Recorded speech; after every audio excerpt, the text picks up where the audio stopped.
This is Gary Wakefield, and you're listening to Queer Life Stories.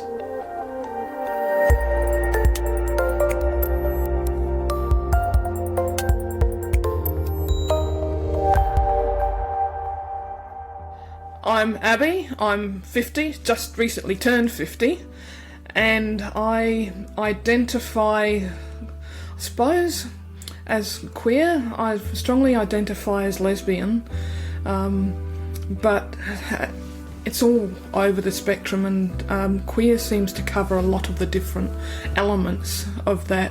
So, yeah, I suppose queer. Okay, the first thing I should say right up front are two things. One is that I'm adopted. My birth parents were not able to have me at the time, largely due to societal pressure. It was 1970, and there was no support for single parents, and they decided not to marry, although my father offered to marry my mother. She didn't feel worthy because she was a Mormon. And my adopted parents are also Mormons. So that is my background. I didn't leave the church until I was around about 21, so I've got a strong background in Mormonism, or as they prefer to be known as, the Church of Jesus Christ of Latter-day Saints. So I was adopted by through the church agency rather, and so was one of my younger brothers, and then we went from Melbourne to Perth to Adelaide to Singapore to Hong Kong, where my mother miraculously fell pregnant and one of my brothers was born, to Singapore, where she had the accident baby, back to Adelaide, where I stayed there for about 30 plus years, and my parents took off. They left when I was about 23, and everyone was saying to me, "Oh, when did you leave your family?" I said, "They left me." What were your parents like? They were very good, very supportive of anything I wanted to do, very encouraging of me undertaking education. They encouraged me to question. So even though there was this strong religious component in their lives, my dad always said, "Don't take what we say on face value. Question. Ask, is this right for you? Does this make sense?" And he encouraged me to do that of other religions as well. Does that make sense? And instilled a sense of respect for other religions and other people. You do what is best for you, and you respect other people, their right to live their lives as best they choose, which has, upon reflection, stood me in good stead with my lifestyle, because, or as people call it, a lifestyle, you found it useful to respect people and how they choose to live their lives and how they identify. So by having instilled in me through my parents that respect for beliefs and other people's religions, it's kind of carried over into the queer and LGBTIAQ. I refer to that as the alphabet soup, because while I respect how people identify, it's a lot for other people to take in. I've been in the lifestyle for a long time, and it's difficult for me to figure out what all the acronym means and who's identified as what, and I expect people's identifying that way, but most people don't understand. They're locked into this binary of gay and straight that it's difficult for them to understand. Anyway, I digress. Their support in that religious respect has carried over, and I have that same respect. If you want to live your life as you choose to live, as long as you're not hurting anyone, then what's the problem? Mormonism was hugely important through my childhood and teen years. Went to church every Sunday, 3-hour sessions every Sunday. There were child programs, there were teen programs, so there was things like basketball and netball and things like that that were for the teens. There were, now I'm trying to think.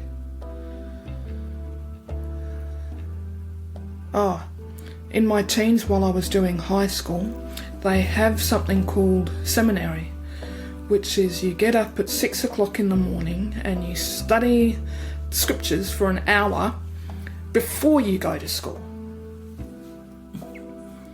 And I did that. I completed that program, and I also completed something called Institute, which is a similar program which is run for those older who are studying at university. But do you feel like it helped shape your view of other people and how you interacted with them? As I said, more to the point of my father being, I suppose, more progressive in that way, in supporting the questioning, and he is a very strong believer in allowing people the freedom to practice religion as they see fit. So in that regard, it was fantastic. Yes, very strict in regular attendance at church and regular prayers. Every meal you have a prayer. You have a prayer when you wake up, you have a prayer when you go to sleep. So it was very much imbued into your daily life. So even straight sexuality needed to be very heavily repressed and guided. No sex before marriage. Masturbation was incredibly frowned upon, even though that could have alleviated some of the pressure of wanting to have sexual relations with somebody else. There was the pressure to marry early, partly, I suspect, because you can't have sex before you marry. There was a pressure to have children.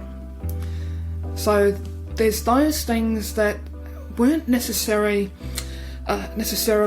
policy of the church, and not necessarily something that was advocated or in their scriptures or discussed through the church meetings, but it was something that was there, that you don't get married. You don't have sex before marriage. You don't engage in sexual activities which could lead to anything that, you don't be like my mother and have a child out of wedlock. My parents and 2 of my brothers are still very much involved in the church, and they have informed me that the church has softened its stance on gays, and I'm trying to find out what softening their stance means. From what I can gather, it means that they'll no longer ostracise you and kick you out of the house. Not that my parents ever did. And you can go to church, and you can even hold callings, which is basically undertake lay positions within the church, as long as you're not practicing. There's the kicker. And I'm sorry, but I like practicing way too much. At one point I considered myself a citizen of the world, because I'd heard in various places, you're a citizen of this world or a citizen of that world. We were Australian citizens, and I just didn't feel like I fit in anywhere, which actually is relevant to this conversation. And so I considered myself a citizen of the world. I didn't actually feel I could put my roots in one place. Every couple of years we moved. So when we were in Adelaide for a couple of years, I went up to my dad and I said, "Is it time yet? Where are we going next?" I found myself in Adelaide for 30 years.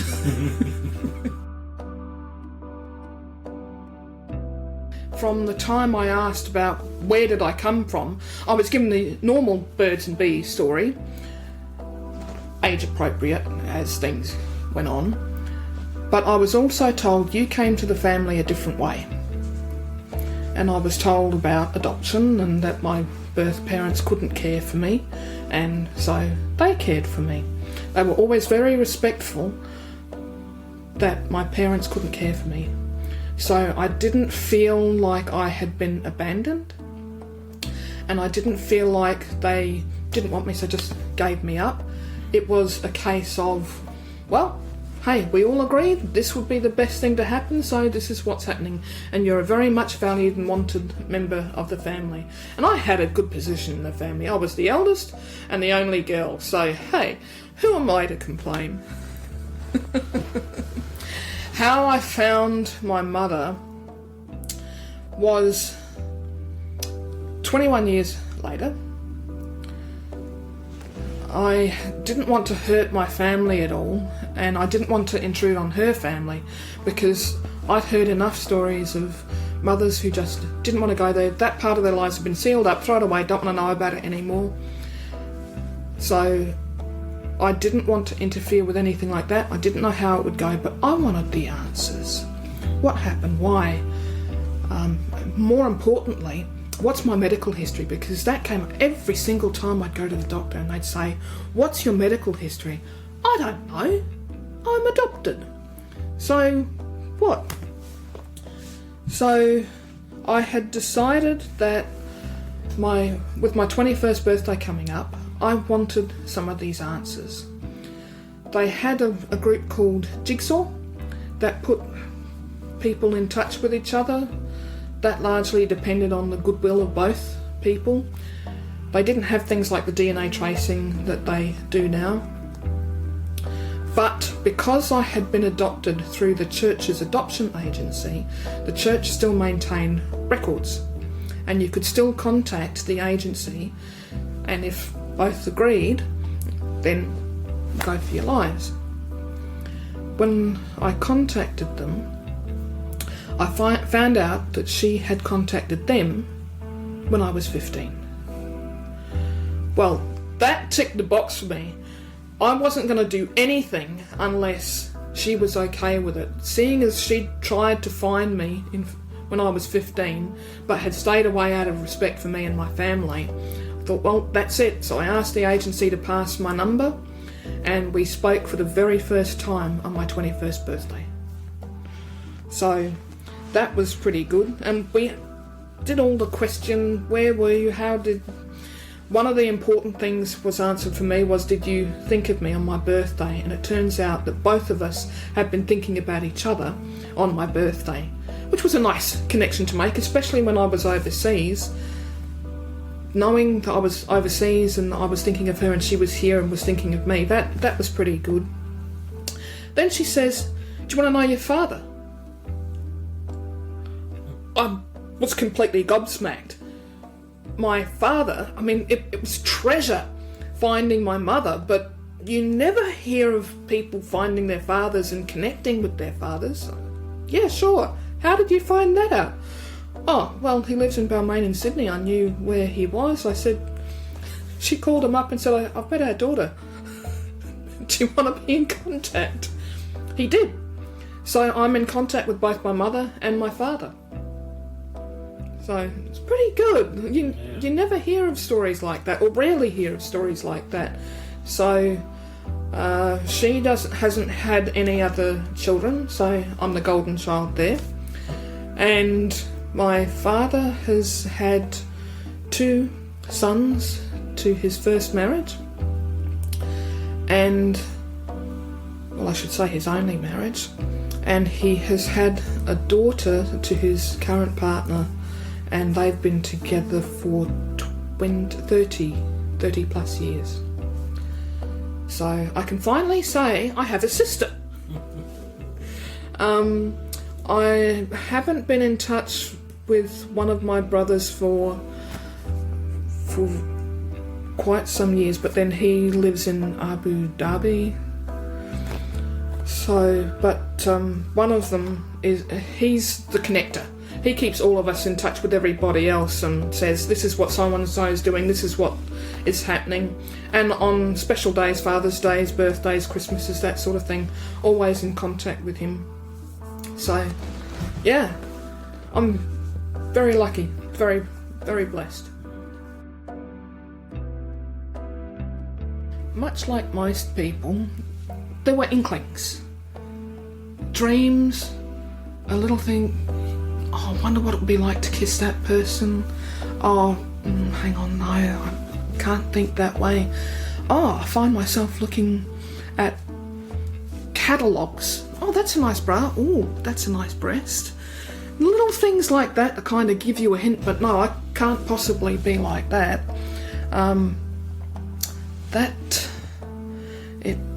It wasn't until I was in my early 20s, and then I was being the free person that I was. I'd moved out of home, I'd started working, I was at uni, so I was able to do what I wanted, and I was going to see my favourite band. Free Spirit, it was called. Margarita was the lead singer, who I later discovered was a lesbian, and I'd been in the audience with her lover, and there was this one time I attended, and she was up on stage and she was singing one of my favourite songs and she was making all the moves, and it suddenly hit me like a thunderbolt. I like this woman and I want to go to bed with her. Oh hell, I must be a lesbian. And I thought about that for a bit, and I thought, you know what? Yeah, I think I am. And I got all excited with this thunderbolt of a revelation of mine that I went and told people, I'm a lesbian. I like women. And it didn't occur to me that that was probably not the best thing to do. That there are pockets of society that can bash people up for that, or can discriminate against that. So I just went off and told everybody. Mind you, to this day I still tell everybody. I don't care what anybody thinks or whether there's going to be discrimination at restaurants or whatever. If you don't want to serve me, fine, I'll turn around and go out the door. So that's how I discovered my sexuality. What about family? Did you tell your parents and siblings? No, I didn't. That just completely contradicts what I said about going ahead and telling everybody. My mum asked me. I'd been dating the woman who I would end up being in a very long-term relationship with. And my mum called me up and said that they'd been at the airport and had witnessed two women having a very passionate goodbye. And I said, oh, yeah, right. Yeah. And Mum said, oh, I think that's disgusting. I said, well, I suppose each to their own. Perhaps a very public display of affection like that wasn't necessarily appropriate with lots of family around, but each to their own. Then a few days later, Mum called me up and said, are you a lesbian? I said, yes. I can't remember whether we talked too much about that, whether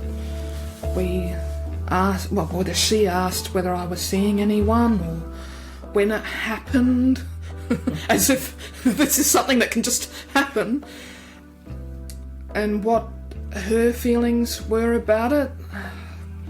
Obviously, she was disappointed, especially given the fact that I had been engaged to a Mormon male about 3 or 4 years earlier. that's what happens. So, yeah, they asked me. They didn't ostracise me, which I was surprised at, given that the church was very, very strict on this sort of thing. It was one of those topics that went into the we don't talk about that basket. Much like politics, which is still a we don't talk about that topic. Occasionally we can touch on it. Throughout the years, obviously, this woman was in my life for a very long time, and my parents met her. That's how they came to find out.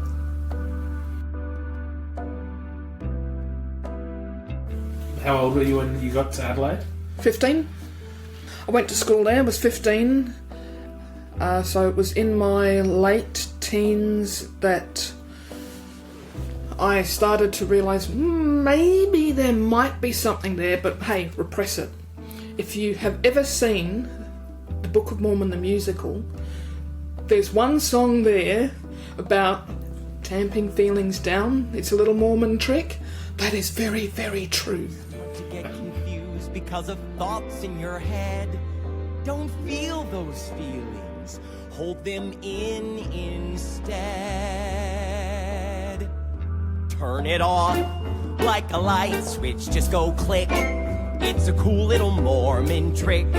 We do it all the time when you're feeling certain feelings that just don't seem right. Treat those pesky feelings like a reading light and turn them off. It's very, very true. Just switch it off.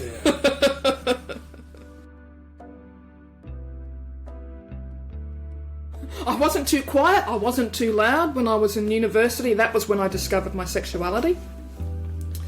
I didn't join any gay pride areas or groups. I didn't feel the need to do any of that. To be honest, I'm not sure whether there were many at that time.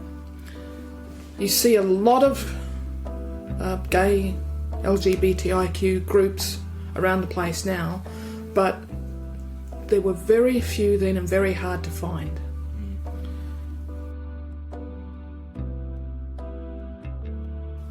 I worked in a printing factory at the time to support myself through university, and that was one of the places where I walked in the door and said, "Hello everyone, I'm a lesbian." Really not thinking the consequences through. Immediately, or not long thereafter, all of the women that I'd been working with said, "So, you thought about any of us?" And on reflection, I thought, well, probably that's a natural reaction. If I suddenly come out and say, "Hey, I like women," the women in the factory would be curious as to, well, has she been looking at one of us all this time? Does she prefer one over the other? Quite a natural thing. And I said, no, I haven't been thinking of any of you, which I hadn't until they asked the question. And then I'm looking at all of them going, do I like you?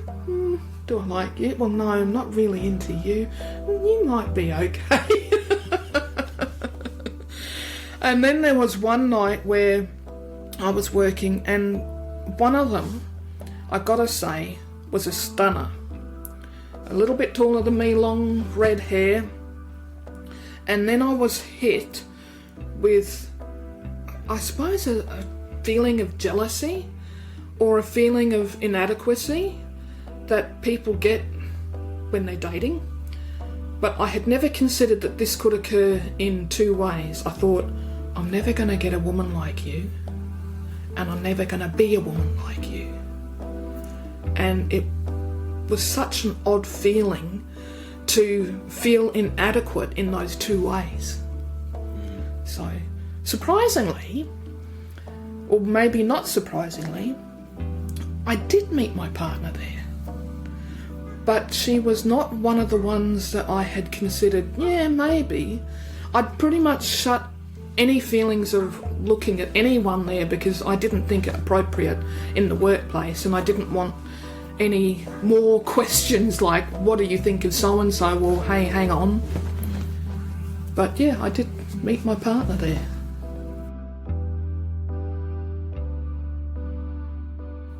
I met her at the printing factory. She actually approached me. I hadn't considered her. In fact, I didn't even want to look at her as a potential partner because she was 17. And there is no way in the world I wanted to be accused of any accusations of being with somebody who was underage. So I hadn't even considered that. But she asked me out. And I said, okay, well, we can go out. Obviously nothing's going to happen, but we can date and get to know each other a bit better. So I was 24. You can do the math. And we went out on a few dates. One that I remember, which actually ties back into one of your previous interviews, we went to the theatre to see a group called Vital Statistics perform, and when we got there, she admitted that she had never been to the theatre, didn't know what the theatre was, but she wanted to be with me, so she agreed to a date to go to the theatre. Which kind of impressed me, but also shocked me. I didn't know anyone who didn't know what the theatre was. In retrospect, at 17, yeah, maybe that wasn't something that she'd been interested in before. But it was through that I got to know Margie and her work in Vital Statistics and in the art scene in Adelaide. So that date lasted through till the next day. Nothing happened, believe me. No accusations of impropriety, nothing sexual happened until she turned 18. I definitely didn't want anything to happen. Believe me, when it did, it was good. So we kept going. We moved in together. We got a dog together, which was a very interesting experience. It was kind of like having a child, and believe me, if we had a child, that poor child would run us ragged. There was one time when she said, "Oh, look at the cute little puppy on the bed." I said, "I don't want a dog on the bed." "Oh, cute little puppy on the bed." Yeah, cute little puppy grew to be 50 kilos, who still wanted to be on the bed. When we first got together, we were excited about being there, and there were different areas that you could go to. It was still not an environment where you could walk in anywhere. So there was a place called Beans Bar, which was a lesbian-only bar, which was like being a kid in a candy store. You're looking all around going, oh my god, not only are there lots of women here, I know they're a lesbian and I can go up and talk to them. We walked in and one woman was talking to my partner, and she was just having a conversation. They ended up playing pool or something like that, and her partner came over and said, "You keep Blondie away." I'm like, hey, don't worry, she's not trying to pick her up. That's my partner. Hey, back off. So there were definitely some jealousies and things like that were happening in the community. We also had a gay library, gay and lesbian library, that was part of the ACON network, the AIDS Council, and they'd had a lot of books there relating to AIDS and the latest research, but they also had things like fiction, and it was fantastic to read because they had lead characters that were gay and lesbian, and I'm a big reader, so I'm sucking up this sort of information. There was Mars Bar. If anyone in Adelaide from that era knows Mars Bar, because it is the place to go if you're gay. I went there one night before I'd met my partner to go, oh wow, this is where my people are. And I couldn't believe it when a man tried to hit on me. Seriously, dude, do you know where you are? I do not want a man. I want a woman.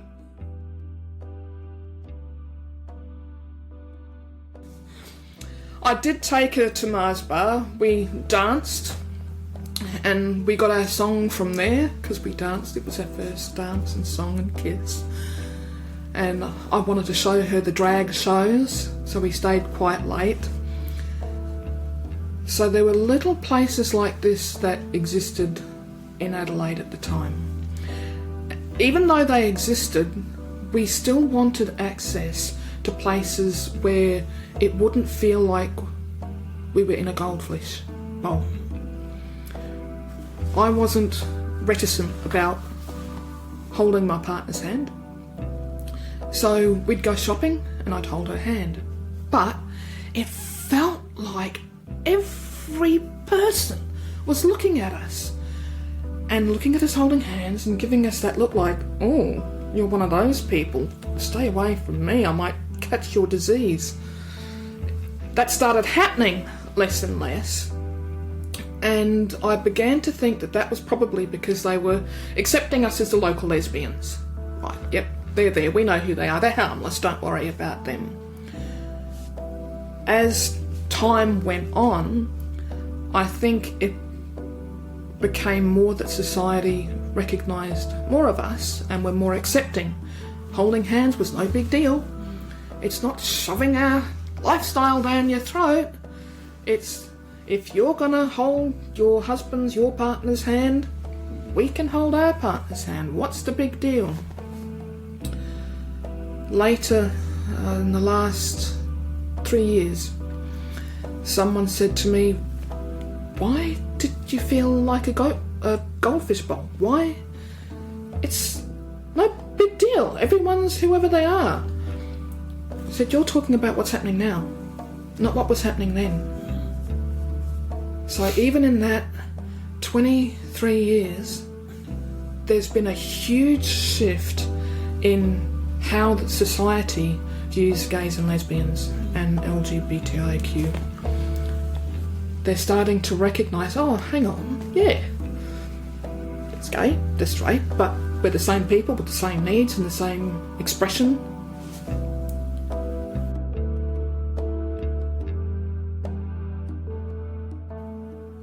I'm pro-marriage, like a lot of gay and lesbian people are.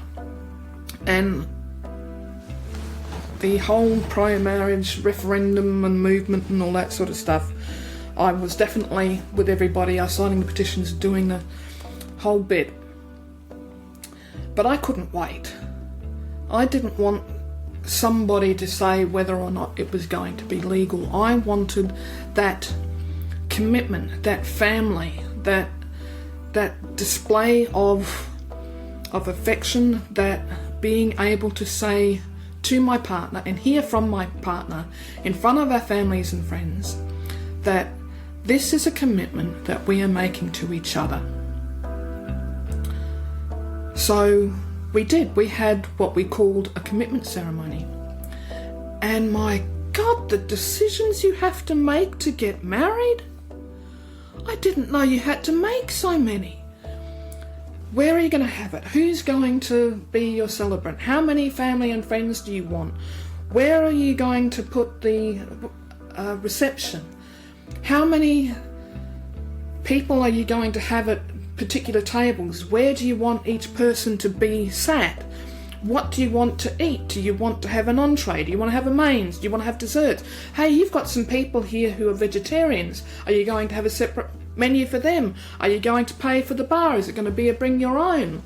What songs do you want to have played at your wedding? And believe me, there's a story with that too. So many things.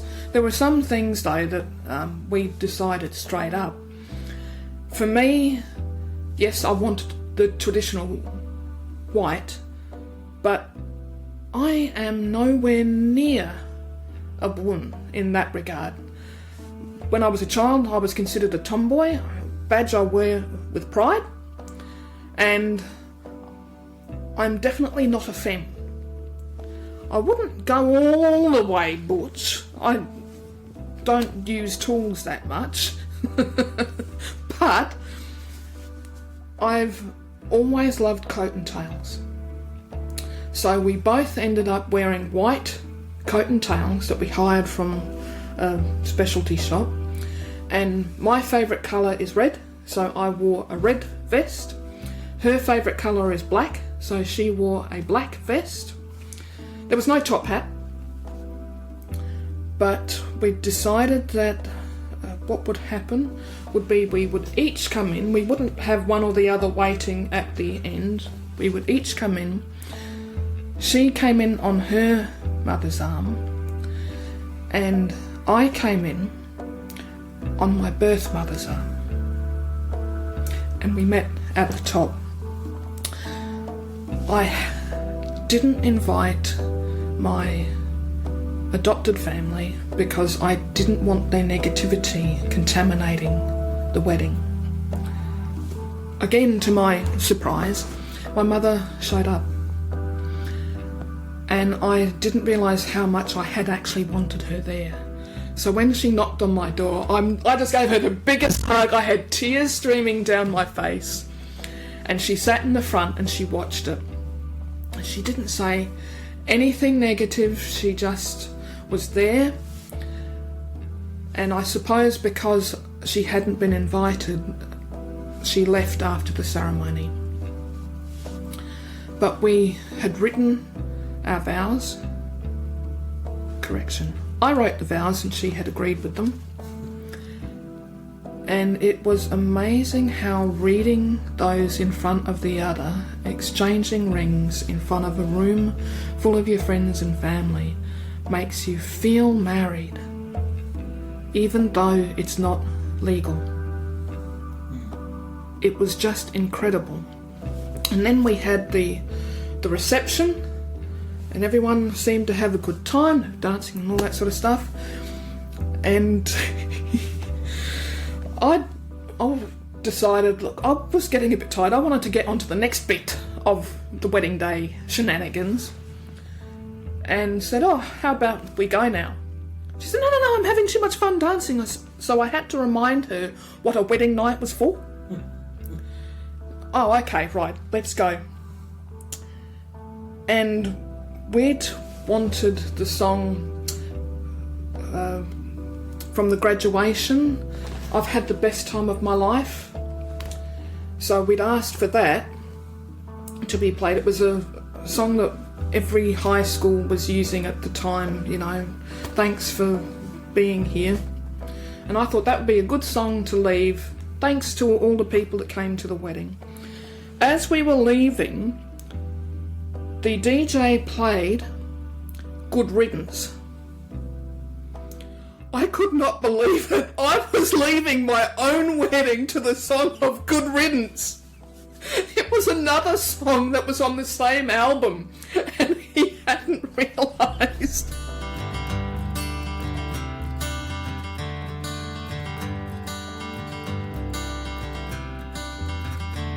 I was mortified. A good talking point with everyone, though.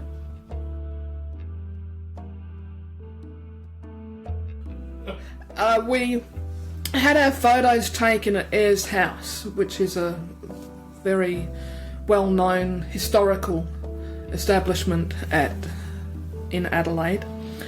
And one of the people that had helped us plan our wedding said, "You're creating her story, not history, her story." Because we were the first, female couple to have their commitment ceremonies photos taken at that place. And I felt, hey, this is pretty good. Her story. We're doing something to advance the cause of everybody. We're normalising it. It's fantastic. So that was good, and we bought a house together, went through several iterations of jobs, and unfortunately during the last couple of years of the relationship, things just didn't quite gel. So we tried to make it work. We consulted a lot of marriage counsellors, tried to talk to each other. We each went to our individual psychologists and counsellors and that sort of thing. One of the things that had been a concern of mine was the lack of individuality and the ability to do separate things. I just wanted to be able to go for a drive or a walk, or just to have some time on my own that I could just call my own. And in the last couple of weeks, she went out on her own, and I thought, wow, she's getting it. This is fantastic. Maybe we've turned the corner. And I came home from work one night. It was a Saturday, and she'd been out. I'd had to do some overtime, and she was half in, half out of the house at the backyard, and she said, "I don't want you in my life anymore." Thunderbolt. I remember the exact words. On the very day that lesbian marriage became legal. I'd had a ring picked out that I was going to offer. I wanted us to have a legal marriage 20 years after our commitment ceremony. I wanted to be able to celebrate that. And I'd given her 6 months. I said, let's see how we go. We ended up living in separate places, see how things go. And it didn't. So, yeah. Talking about marriage and the pro same-sex marriage movement, I was a part of all of that because obviously I wanted to get legally married. Throughout our relationship, I didn't feel comfortable in referring to her as my wife. Every now and then I would, because technically we'd had a commitment ceremony, we wore the wedding rings, we had eternity rings in every respect. We were married, and so every now and then I would refer to her as my wife, but I always felt that reluctance because technically it wasn't legal. So I would promote that sort of thing and be a part of it, and when the referendum was passed, yes. My God, that was amazing. I was walking the streets of Adelaide, getting to and from work, and the feeling was incredible. There was such joy that it was palpable.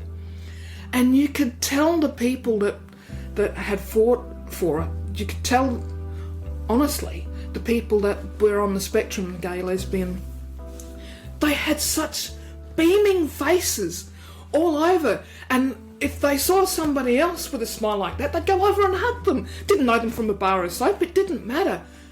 In a way, we'd won. We got something that we had fought so long for. It was just an incredible feeling. It was amazing. I don't know whether other areas experience that as well, but that's a day burned in the brain. I came over to Tassie because there was an opportunity for my work.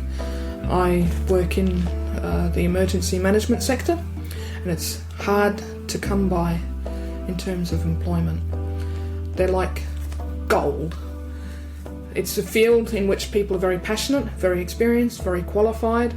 In fact, there's a position going in Adelaide that if I had stayed, I'd apply for, not sure that I'd get it or not, but the person that has been in that role has been in that role for over 20 years. Yeah. So it's partly because he's wanted to stay there for all that time, partly because there isn't much room for advancement unless you go sideways and then maybe up. So the current State Emergency Service Chief in South Australia came from Tasmania. Yeah. So that's an interesting thing. So yeah, I came over to Tasmania because there was a work opportunity, and when you're unemployed and a work opportunity comes, particularly in your field, you take it.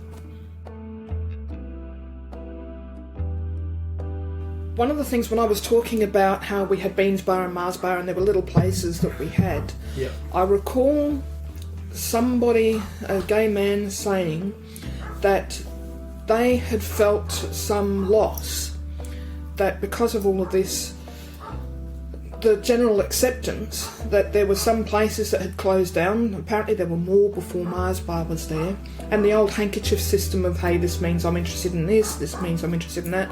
They felt a loss of all of that, and I thought, why are you worried about a loss? We should be able to go anywhere we want. It shouldn't matter. Beans Bar closed down. Mars Bar closed down. The library closed down. The magazines that gave gay-specific news closed down. And so we have that loss of community. In one way, it has been replaced by things like Facebook, so that we have different ways of communicating with each other, but those physical hubs have gone. And even though we have had the yes referendum, that is starting to slide back. I don't think that we'll lose our right to marry in a hurry, but there's the religious discrimination bill that is before Parliament, and there are some places that are saying, I refuse to create a wedding cake for gay people.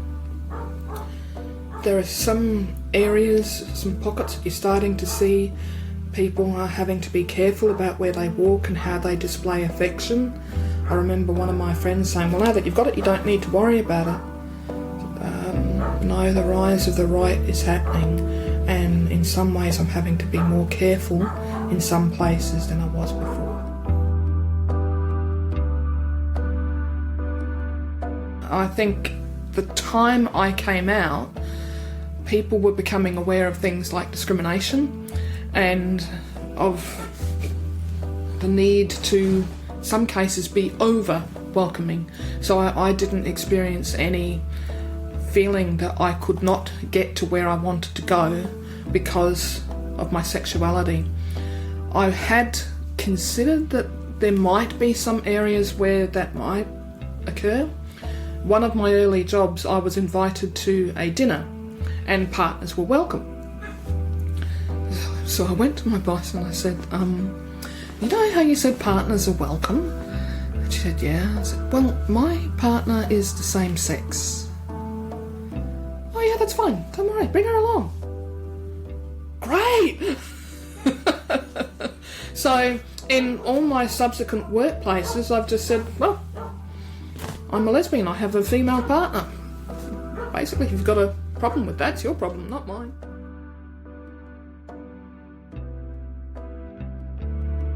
That really scares me, the rise of the right and that Religious Discrimination Act. I'm appalled that they even want to put that bill forward, because we've tried so hard for so long to get equality, and then because, or partly because, we've now got the right to marry if we so choose, they think that they need protections to decide who they can employ. That just seems completely wrong. If you choose to have a school that is geared towards your religion, go for it. If you only want to employ people that adhere to your religion, your beliefs, go for it. but don't expect government money. The minute you take government money, you are bound by government values. Just as religions expect adherents to follow to their values, you need to adhere to the government rules. That kind of riles me up. You have the right to practice religion as you see fit, as long as it's not hurting anyone. And this is hurting people. I was speaking to a friend of my parents who is still in the religion, and she was saying, well, you can be what you like as long as you don't shove your sexuality in front of us. Like, what do you mean about shoving our sexuality?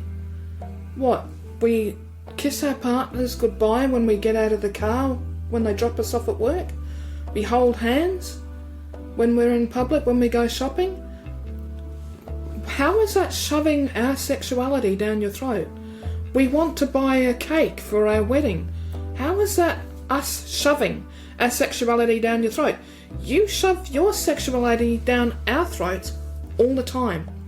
We finally won some protections in relation to employment, in relation to being able to go into establishments, and a whole host of other things. Now you want to scale that back because you think that your rights are threatened?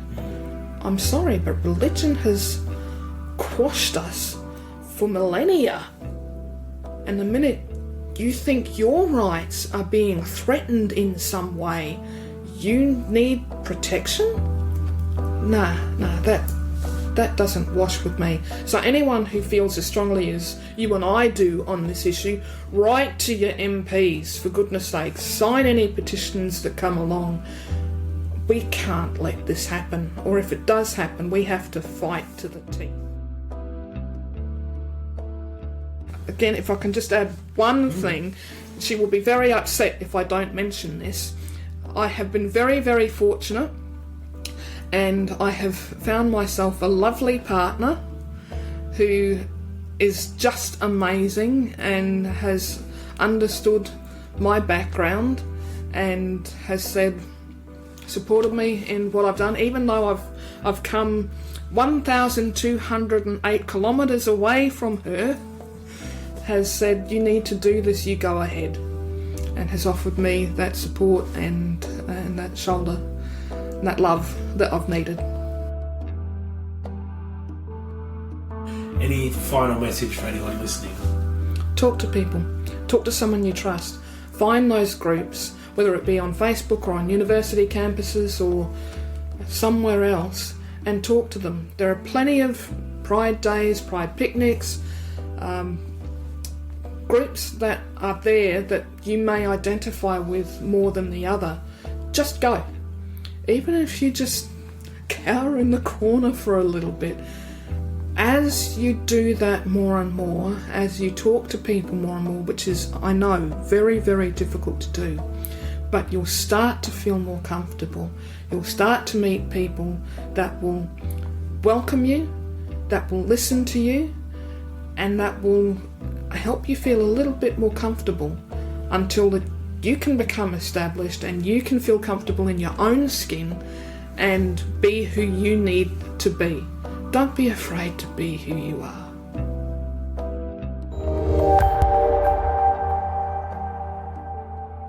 If you are struggling with your mental health, please contact Lifeline on 131114 or Beyond Blue on 1300 22 4636. Both services are available 24/7. If you would like to share your story, talk about your experiences, or would just like to get in touch, you can email me at queerlifestories@outlook.com or find us on Facebook or Instagram. Just search for Queer Life Stories. If you're listening in Northwest Tasmania and would like to be part of an LGBT+ community social and support group, search Facebook for Northwest Pride. In Tasmania, if you want support for sexuality, gender or intersex status, you can contact Working It Out on 03 6231 1200. Q Life provide anonymous and free LGBTI peer support and referrals for people across Australia wanting to talk about sexuality, gender identity, relationships and more.